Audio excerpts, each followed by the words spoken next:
Syria से बड़ी खबर, जहां पर सीरिया के जंगी मैदान से जुड़ी ये खबर है। हालात लगातार खराब हो रहे हैं। इजराइल की मिडनाइट स्ट्राइक सीरिया में रात भर चली है।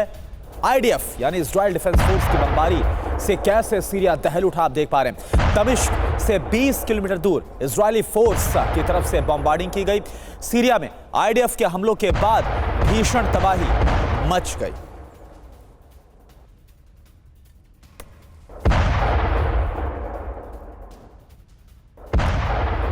तो ये तस्वीरें आपको हम दिखा रहे हैं सीरिया की, जहां पर आईडीएफ की तरफ से बमबारी की गई। और देखिए, सीरिया की राजधानी दमिश्क से महज 20 किलोमीटर दूर बमबारी की गई है।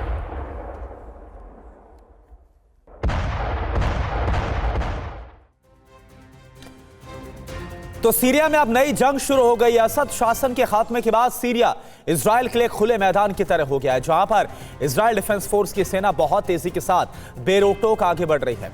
बेंजामिन के जवान अब दमिश्क से महज 20 किलोमीटर की दूरी पर हैं। लेकिन हैरानी की बात यह है कि एचटीएस कमांडर गोलानी इजराइल के मुद्दे पर चुप हैं। उनकी पहली प्राथमिकता सीरिया नहीं बल्कि ईरान है। सवाल है कि क्या गोलानी सियाही कम हो रहा है? क्या सीरिया में जो कुछ हुआ या हो रहा है उसके पीछे अमेरिका है? तो सीरिया पर अब अमेरिका और तुर्की का नया प्लान भी सामने आ गया है।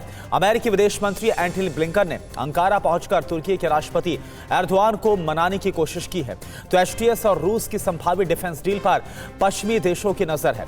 वहीं इजराइल अब ईरान के एटमी ठिकानों पर हमले की तैयारियों में जुट गया है। एक और बड़ी खबर सीरिया से। इजराइल के हमले से सीरिया में तबाही ही तबाही नजर आ रही है। सीरिया का वैज्ञानिक रिसर्च सेंटर कैसे तबाह हो गया, यह तस्वीर आप देखिए।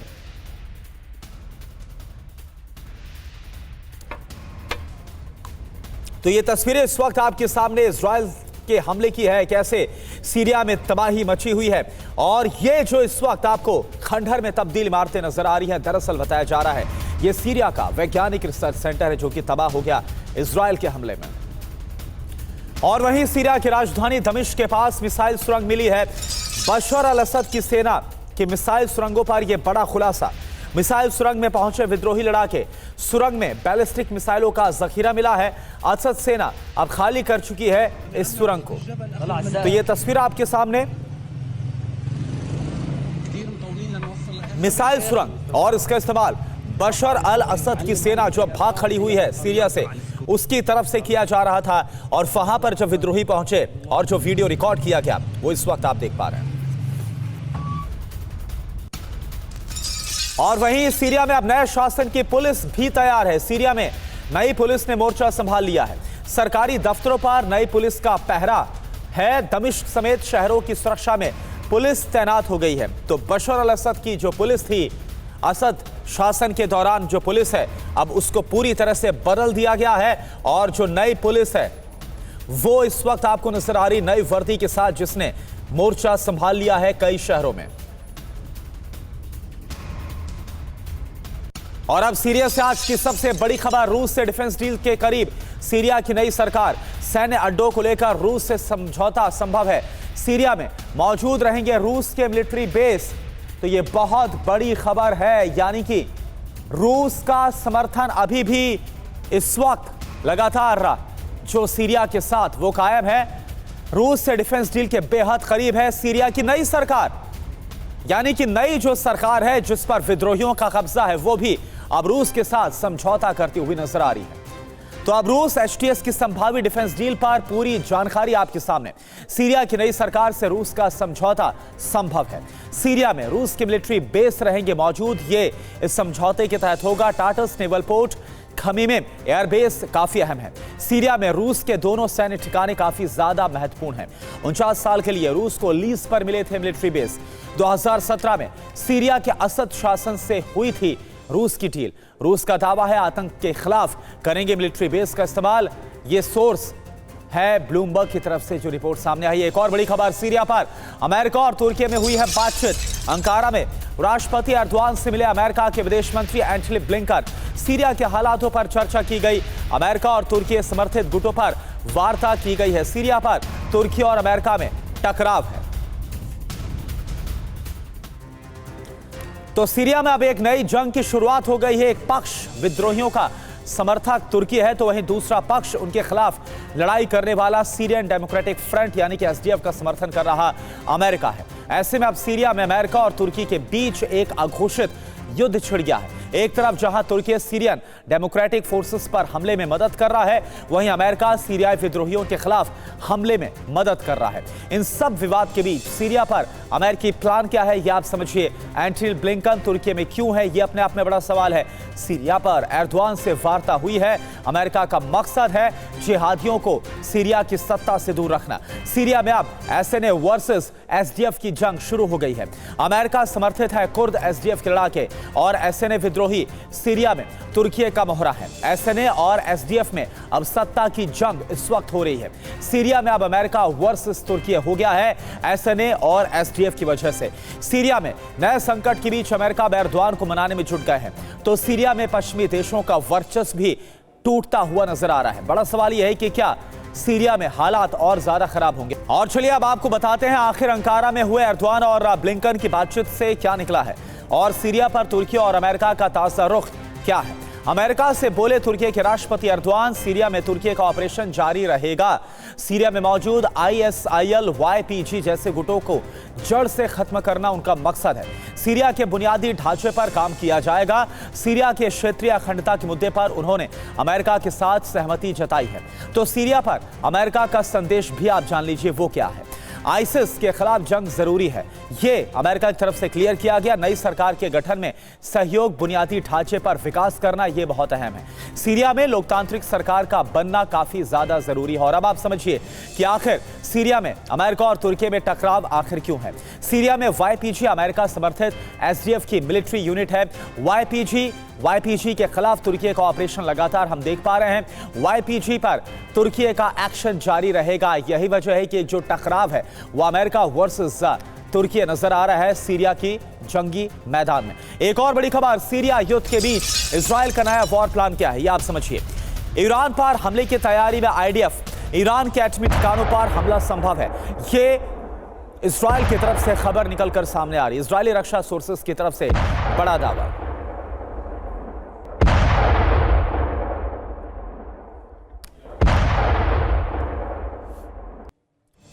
और अब आपको बताते हैं कि आखिर ईरान के खिलाफ इजराइल की सैन्य तैयारी क्या है, तो इसको आप समझिए बिग वॉल के जरिए। सोर्सेस क्या बतला रहे हैं, सीरिया में ईरान के प्रॉक्सी ग्रुप को खत्म करना ये तैयारी है। लेबनान, गाजा में भी ईरान को एक बड़ा झटका मिला है। ईरान पर अब फाइनल चोट आईडीएफ यानी कि इजराइल डिफेंस फोर्स की तरफ से की जाएगी।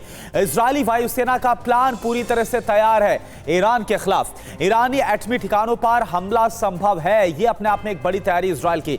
इजरायली रक्षा सोर्सेस के हवाले से यह बहुत बड़ा दावा है। और देखिए एक और बड़ी खबर, सीरिया के तख्ता पलट पर इजराइल के पीएम का बड़ा संदेश। ईरान को पीएम नेतन्याहू का संदेश, सीरिया में ईरान के $30 बिलियन बर्बाद हुए। सीरिया में ईरान की मेहनत बेकार साबित हुई। सीरिया में 11 दिनों में ही जंग हार गया ईरान। मनीष झा इस वक्त हमारे साथ जुड़े हैं पूरी जानकारी के साथ। मनीष, इंडिकेशन साफ है, चाहे बेंजामिन नेतन्याहू का बयान हो या फिर जो सोर्सेस है ईरान के रक्षा मंत्रालय के हवाले से बता रहे हैं कि अब सीरिया के बाद अगला नंबर ईरान का है। बिल्कुल, देखिए इसमें कोई दो राय नहीं है कि इजराइल की मंशा ही अब यही है कि एक बार जब लेबनान खत्म हो गया, सीरिया खत्म हो गया, तो अगला टारगेट ईरान ही होगा। और उन्हें ये इस बात की भी आशंका है कि ईरान इस हालत में जब वो सीरिया और लेबनान का हासिल देखेगा तो अपनी रक्षा के लिए वो परमाणु हथियार बनाकर ही रहेगा और परमाणु हथियार बनाने से पहले ही ईरान पर हमला करना है। तो कुल मिलाकर लग रहा है कि अब कुछ हफ्ते की बात दिख रही है मुझे, ज्यादा लंबा भी नहीं, जब इजराइल ईरान पर अटैक कर देगा। उससे पहले सीरिया में तमाम जो एयर बेसेस को, एयर डिफेंस को खत्म किया जा रहा है ताकि कहीं से किसी भी तरह का प्रतिरोध ना हो सके इजराइल के ऑपरेशन के दरमियान और वो सीधे सीधे ईरान पर हमला कर सके। अब ईरान किस तरीके से रिएक्ट करता है ये देखने वाली बात होगी। लेकिन देखिए, सीरिया आज की तारीख में वो हालत हो चुकी है जहां पर हर गुट जो है, हर देश अपने अपने के हिसाब से एक दूसरे से लड़ रहा है। यहां तक लोग कहते हैं कि अमेरिका के पेंटागन और सीआईए दोनों अलग अलग आतंकी गुटों को समर्थन करते हैं और दोनों एक दूसरे के विरोधी हैं। तो इस तरह के हालात बने हुए हैं। जी बने रहिए आप हमारे साथ। तो देखिए, हालात इस वक्त काफी ज्यादा खराब हैं सीरिया के अंदर, जो समझ में आ रहा है। और यहां पर वर्चस्व की एक बड़ी जो जंग है वो अलग अलग गुटों के बीच चल रही है, अलग अलग देशों के बीच चल रही है। एक और बड़ी खबर दक्षिणी गाजा से, जहां पर हमास के ठिकानों को तबाह किया गया। राफा शहर में हमास की 7 इमारतें जमींदोज की गई, आईडी ब्लास्ट किया गया और आईडी ब्लास्ट करके हमास के कमांडर सेंटर को तबाह किया गया। यह तस्वीर इस वक्त आप देख पा रहे हैं।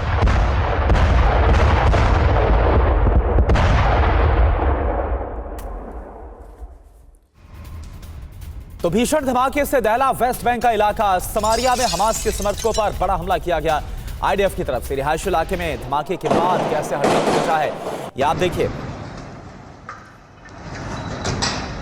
और अब बड़ी खबर रूस और यूक्रेन युद्ध से जुड़ी हुई। यूक्रेन युद्ध अब न्यूक्लियर स्टेज पर पहुंच गया। बेहद खतरनाक है ये। नेटो के खिलाफ रूस की न्यूक्लियर एटमी फोर्स पूरी तरह से तैयार है। तो रूसी मिसाइलों के टारगेट पर अब अमेरिका के महत्वपूर्ण सैन्य ठिकाने भी आ गए हैं। वहीं यूक्रेन के जंगी मैदान में रूस को बहुत बड़ी कामयाबी मिली है। कुर्स्क में नए इलाके पर रूसी फौज ने कब्जा कर लिया है। तो यूक्रेन की जर्मनी का सबसे ताकतवर डिफेंस सिस्टम भी मिल चुका है। तो नेटो भी अब रूस को जवाब देने की तैयारियों में जुट गया। और बड़ी खबर क्या है रशिया यूक्रेन को लेकर, ये आप जानिए। यूक्रेन के खिलाफ रूस की बड़ी एयर स्ट्राइक, रूस के अटैक हेलीकॉप्टर्स की बमबारी, ये देखिए आप। यूक्रेन के सैन्य ठिकानों पर कैसे तबाही मचाई गई रूस की तरफ से, ये तस्वीरों से साफ है।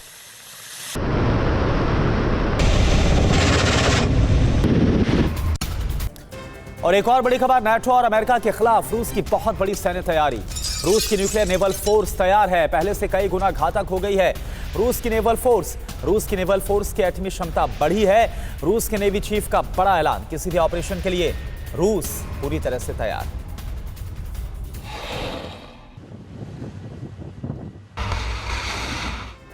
और चलिए अब आपको बताते हैं कि रूस की नई न्यूक्लियर फोर्स आखिर कितनी ताकतवर है और नेटो के लिए कितनी बड़ी चुनौती है। तो रूस की एटमी नेवल फ्लीट पूरी तरह से तैयार है। रूसी अगर नेवल फ्लीट की बात करें तो नेवी चीफ एडमिरल अलेक्जेंडर का बड़ा ऐलान। नेवल न्यूक्लियर फोर्स हमले के लिए तैयार। सामरिक नेवल एटमी फोर्स अब अपग्रेड कर दी गई है। रूसी एटमी नेवल फोर्स पहले से ज्यादा घातक और मजबूत है। रूसी एटमी फोर्स की ताकत आप समझिए, 64 युद्धपोत हैं इसमें, 16 डिस्ट्रॉयर हैं, 290 जहाज हैं, 500 फाइटर जेट हैं, 24 न्यूक्लियर पनडुब्बियां हैं। रूसी नेवी में नया क्या है जो अपग्रेडेशन की बात सामने आ रही है। अब नेवल फोर्स की एटमी ताकत बढ़ गई है। एटमी अटैक के लिए नई नेवल फोर्स को तैयार किया गया है। मनीष झा इस वक्त हमारे साथ जुड़े हैं पूरी जानकारी के साथ। मनीष, क्या ये सिर्फ कोई इंडिकेशन के लिए है, पॉस्चरिंग के लिए है, जो एक बार फिर से रूस की तरफ से न्यूक्लियर तैयारी, एटमी तैयारी की बात कही जा रही है, या फिर वाकई में मामला और सीरियस होता हुआ नजर आ रहा है? देखिए, इसके बावजूद कि डोनाल्ड ट्रंप एक बार फिर से अमेरिका के राष्ट्रपति बनने जा रहे हैं और उन्होंने कहा है कि वो युद्ध को खत्म करा देंगे, लेकिन पुतिन अपनी तैयारी में कमी नहीं रखना चाहते हैं। उन्हें इस बात की भी आशंका है कि डोनाल्ड ट्रंप के हाथ खींचने के बावजूद हो सकता है कि यूरोपीय देश नाटो के बाकी सदस्यों को साथ लेकर भी इस जंग को आगे रखे। और इसके अलावा दूसरा कि अमेरिका से भी यूक्रेन के मामले पर डील करते समय आप अगर तैयार रहेंगे तो वैसी स्थिति में नेगोशिएशन करना आसान होगा। और तीसरी बात है कि ये पुतिन की तैयारी ही थी कि पिछले 3 साल से 10,000 से अधिक गोले रोजाना इस्तेमाल करने के बावजूद उनके हथियार भंडार में हथियार बचे रहे। तो इसी तरह की रणनीति के साथ वो एटमी तैयारी भी करना चाहते हैं। हालांकि ये भी बात सच है कि वो एटमी हथियार का इस्तेमाल अभी तो नहीं करने जा रहे हैं, ये साफ तौर पर है, लेकिन बाकी वो किसी भी तरह की कमी नहीं रखना चाहते हैं। बिल्कुल, नेटो के खिलाफ मनीष एक बहुत बड़े डेटरेंस के तौर पर भी है और नेटो को बताने की कोशिश है कि आखिर ये कितनी बड़ी ताकत है। बहुत बहुत शुक्रिया आपका इस पूरी जानकारी के लिए। और इधर आप देखिए, रूस के नोवोसिबिर्स्क में हमले की आशंका और ज्यादा बढ़ गई है। धू कर जला रूस का गोदाम, ड्रोन हमले की आशंका जताई गई है। ये देखिए तस्वीर आपको हम दिखा रहे हैं। और एक और बड़ी खबर, वॉर फ्रंट पर पहुंचे ज़ेलेंस्की, ज़ापोरिज़िया में लिया है जायजा हालातों का। मिसाइल अटैक में हुई थी 11 लोगों की मौत। ज़ेलेंस्की ने मृतकों को श्रद्धांजलि दी है। और अब बात करते हैं ईरान की। ईरान में हिजाब को लेकर एक ऐसा ऐलान हुआ है जिसने ईरान में रहने वाली लाखों मुस्लिम महिलाओं की मुश्किलों को बढ़ा दिया है। आज से 2 साल पहले ईरान में जिस तरह की हिजाब क्रांति हुई वो पूरी दुनिया ने देखी थी। जिन महिलाओं को ईरान सरकार ने हमेशा पर्दे में रखा, उन महिलाओं ने इस जुल्म के खिलाफ कैसे बगावत की, इसके प्रमाण पूरी दुनिया के सामने आए थे। लेकिन अब ईरान में हिजाब पर एक नया कट्टर कानून लागू हो चुका है। इसके बाद आशंकाएं हैं कि ईरान नई हिजाब क्रांति से जल सकता है। दरअसल ईरान की अगर बात करें तो ईरान में हिजाब के नए कानून के तहत यह तय हुआ है कि अगर कोई महिला ईरान में हिजाब नहीं पहनेगी और हिजाब के नियमों का उल्लंघन अगर किया जाएगा तो उसे फांसी की सजा हो सकती है। ईरान में अगर कोई महिला पहली बार हिजाब वाला कानून तोड़ेगी तो उसे अनुच्छेद 60 के तहत कोड़े मारने की सजा और जेल भी होगी। लेकिन अगर कोई महिला एक से अधिक बार हिजाब कानून का उल्लंघन करती है तो उसे 15 साल की सजा या फांसी तक हो सकती है। ईरान में इस हिजाब कानून को सख्ती के साथ लागू किया जा रहा है।